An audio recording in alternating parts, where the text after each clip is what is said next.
Kita diminta, Indonesia bisa nggak nyumbang pasukan? Saya mengatakan bisa, pasukan perdamaian bisa. Jadi kita tidak pernah mengatakan bahwa kita mau ikut iuran $1 miliar. Oke, dua kabar yang cukup menyala. Kali ini yang pertama datang lagi dari alutsista baru kita, bos, yaitu armada pesawat angkut jumbo A400M Indonesia. Yang kedua, kini kabarnya terpantau sedang terbang menuju kandang barunya di Indonesia. Nah, tapi ada yang cukup menarik nih. Dalam rutenya yang dibagikan oleh lembaga KRIS baru-baru ini, terlihat ia mengambil jalur yang berbeda dengan A400M pertama Indonesia, bos. Bahkan memutar lebih jauh lewat atas Kanada. Nah lo, ada apa gerangan? Mau apa sebenarnya pesawat ini? Setelah ini kita ceki bosku. Kemudian kabar kedua datang lagi dari Pak Prabowo, presiden kita, yang baru-baru ini membantah keras, menegaskan bahwa Indonesia tak pernah janji setor $1 miliar ke Dewan Perdamaian buatan Paman Donald. Nah lo, ada apa gerangan? Penasaran beritanya? Cus, Markipas, mari kita kupas berita lengkapnya satu per satu, bosku.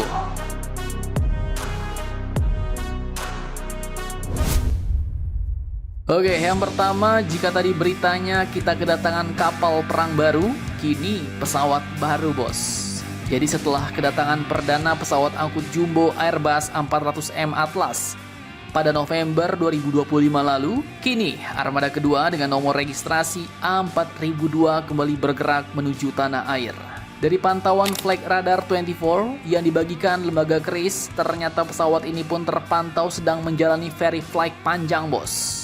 Tapi ada yang bikin geleng-geleng kepala nih. Rutenya terlihat mengelilingi bumi. Nah lo. Jadi kalau 400M pertama dulu terbang santai lewat Timur Tengah, dari Sheffield transit di Dubai, lalu lanjut ke Indonesia. Nah, yang kedua ini malah muter jauh, bos.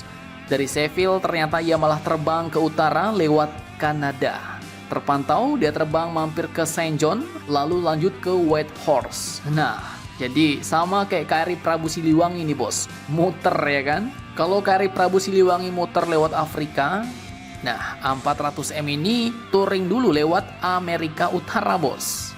Nah, lantas apakah alasannya? Jadi sebenarnya alasan pastinya admin belum tahu sih, bos. Tapi jika melihat situasi dan kondisi, justru ini sepertinya langkah yang sangat masuk akal secara militer dan penerbangan. Seperti yang kalian tahu, saat ini wilayah udara Timur Tengah sedang panas akibat konflik yang melibatkan Iran dan Israel. Dan ini membuat banyak jalur penerbangan ditutup atau dibatasi, bos. Akibatnya jalur normal Eropa ke Asia jadi riskan, beresiko. Bahkan salah satu titik transit yang dulu dilewati A400M pertama Indonesia, yaitu Dubai, kemarin sempat menutup jalur penerbangannya. Maka kini biar aman, dipilihlah jalur alternatif via utara, bos, yang mungkin lebih jauh di peta, tapi jauh lebih aman dan stabil secara operasional. Intinya, ini bukan soal jarak terdekat, bukan soal efisiensi BBM, tapi soal jalur yang paling aman untuk sampai tujuan. Karena kadang muter itu justru pilihan yang paling lurus. Mantap, jos. Oke, lanjut. Kabar kedua baru-baru ini, Pak Prabowo membantah keras, bos. Menyatakan bahwa Indonesia tak pernah berjanji mau menyumbang 15 triliun ke organisasi perdamaian Paman Donald. Nah, jadi admin kutip dari banyak sumber berita berikut, sempat beredar isu panas sebelumnya. Dari laporan media seperti Bloomberg contohnya, yang menyebut Indonesia akan menyumbang 1 miliar atau sekitar 15 triliun rupiah ke BOP, Board of Peace. Bahkan disebut jadi syarat untuk jadi anggota permanen organisasi perdamaian dunia abal-abal buatan Paman Donald itu. Nah, kenapa admin bilang abal-abal? Ya iyalah, wong ketuanya aja malah inisiasi perang di Timur Tengah ya kan? Dan angka segitu bukan receh, bos. Kalau dipakai buat bangun kapal perang, bisa dapat berapa biji tuh. Nah, isu ini pun makin ramai setelah muncul laporan yang menyebut adanya pertemuan para donor utama atau founding donors di Washington DC pada 19 Februari 2026 kemarin. Dalam forum itu, negara-negara yang ingin jadi anggota permanen memang diminta menyumbang dana besar dan boom, nama Indonesia ikut terseret pula. Nah, tapi tenang bos, disinilah plot twistnya muncul. Kabar sumbangan ini pun langsung dibantah oleh pemerintah. Pada 22 Maret 2026 kemarin, Presiden Prabowo akhirnya buka suara. Dalam keterangannya di Jakarta, beliau pun dengan tegas membantah kabar tersebut. Katanya, kita tidak pernah mengatakan mau ikut iuran 1 miliar dolar. Jadi pernyataan Presiden langsung nih, clear, tegas, tanpa basa-basi ya kan? Bahkan Pak Prabowo juga menjelaskan bahwa Indonesia tidak hadir sebagai penyumbang dana dalam pertemuan Washington tersebut. Artinya, dari awal memang tidak ada komitmen Indonesia untuk nyumbang duit sama sekali bos. Nah pertanyaannya sekarang, kalau bukan nyumbang duit terus Indonesia mau ngapain ya kan? Apa yang ditawarkan Indonesia? Simak penjelasannya sampai habis bosku.